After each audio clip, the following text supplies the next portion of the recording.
My name is Kingsley. I'm the new president. I'm honored to be with you here today. I'd like to take a few moments to introduce myself, to share my background, and to give you my thoughts on the direction of the shul. My wife Talia and I have been in this community for over 20 years. I grew up at Stephen S. Wise Temple, and she grew up at former Temple Beth Zion Sinai, a small conservative congregation in Lakewood. We met at UC Santa Barbara and we were married in 1995. At that point, we had a very important decision to make about what community to raise our family in.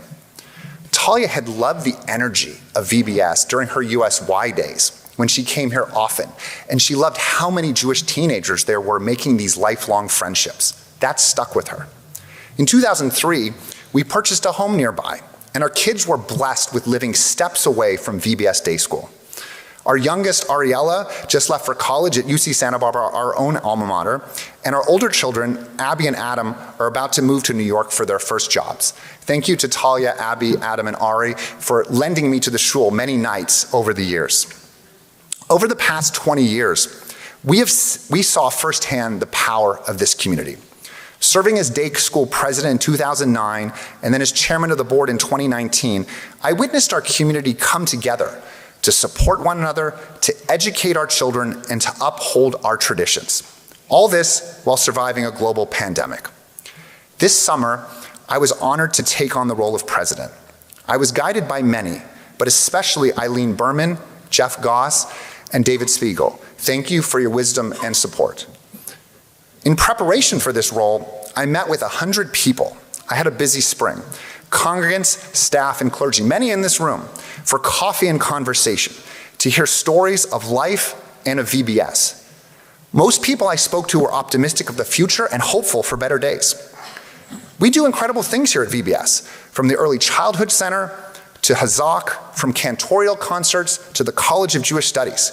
We have 4 schools, a coffee cart, a youth department, an amazing staff, as well as rabbis and cantors that are the envy of the city.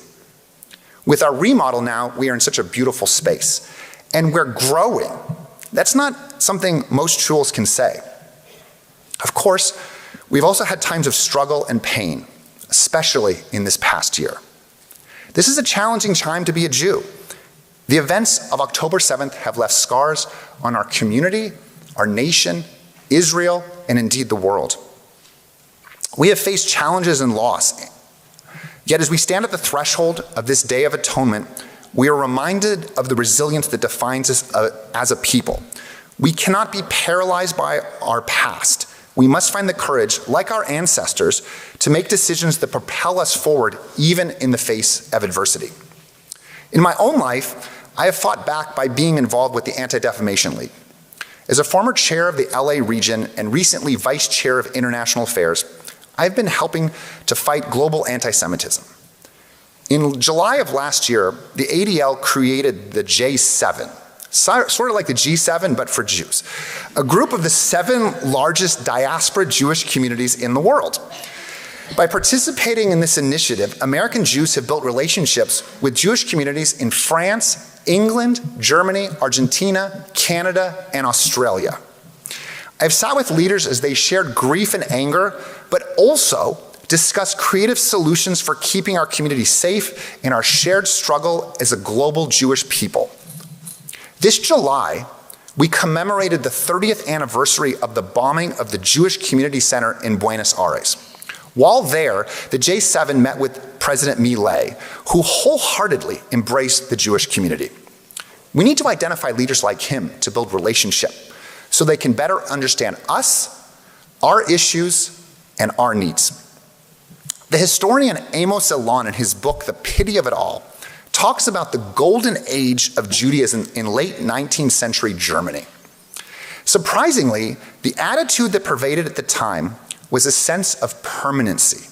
The community felt that their world would remain forever unchanged. They felt safe. They felt secure. They would soon learn that this idea was deeply, indeed fatally flawed. In this past year, if we had had any sense of permanency, that has been lost.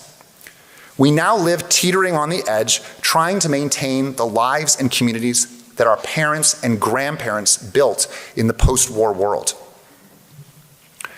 As both Rabbis Leibovitz and Feinstein explained at Rosh Hashanah, we need a new path forward in an October 8th world. We have a task ahead of us in the new year. The whole Jewish world will need to contribute, but here at VBS, we must do our part. In addition to the community within these walls, we need to work outside the walls as well. Our work at its core will be about building relationships with other Jews, with other communities, with universities to protect our children, and with politicians and decision makers. While this task is large, here is what we have planned. VBS, as the largest congregation in the Valley, has always brought different congregations together while also contributing to the larger Jewish world. We will continue in this endeavor, but we also need to dig deeper. To foster mutual understanding and support in the non-Jewish world, we are building strategic relationships. For example, on October 1st, the leadership of VBS met with the leadership of the Bel Air Church, and we went to the Nova exhibit. And at the end of the exhibit, we all sat around in a circle and explained our experiences of that exhibit and how we felt about the events of October 7th. And to hear the leadership of the Bel Air Church, including their pastor, talk in such a moving way was deeply inspiring for us to know that we have allies out there that we need to engage. To protect our children, if you saw yesterday, and we had almost 100 people respond, we've created a task force to fight anti-Semitism on college campuses. This email we circulated yesterday and we'll send again asks you to share the universities that you attended as well as your family. If incidents arise, we want to coordinate with you and other Jewish institutions to have our maximum impact. Finally, to build relationships with policymakers, Rabbi Leibovitz will be leading a program of difficult conversations with local leaders. This is how we change the narrative. We will have 5 conversations. Our first is designed to set the table. Jeff Abrams, the regional director of the ADL, will come in December to talk to us about campus life, anti-Semitism, and the way forward. Next, our very own Assemblymember Jesse Gabriel, who's here with his family tonight, who is also the chair of the Jewish Caucus, and Senator Henry Stern will join us to talk about challenges in Sacramento. They have both been leaders on our issues. At the county level, we will talk to Supervisor Lindsay Horvath, who's Catholic, but she wears a dog tag every day to stand up for our hostages in Gaza. She was here on Rosh Hashanah. At the federal level, we will be joined by our own Congressman Brad Sherman, who has been a leader on anti-Semitism in Israel and Washington.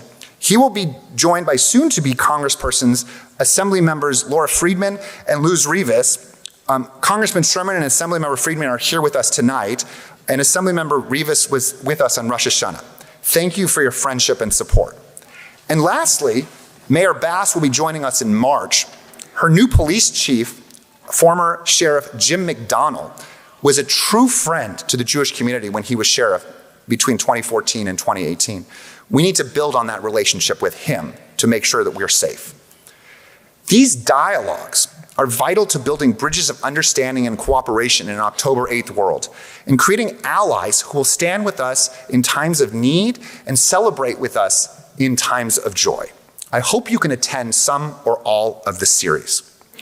As we enter this sacred day, let us remember the words of Golda Meir. Pessimism is a luxury that a Jew can never allow himself. This is unfortunately how we must face the future, prepared, hopeful, and optimistic, with perhaps a little bit of trepidation. I look forward to working with each of you. I'm incredibly proud of this community that values each other, that is connected to the Jewish people, to Israel, and wants to do good in the world. I'm honored to be your president. May you be sealed in the book of life for a year of health, happiness, and peace. Gamar Mati, Khatima Tova.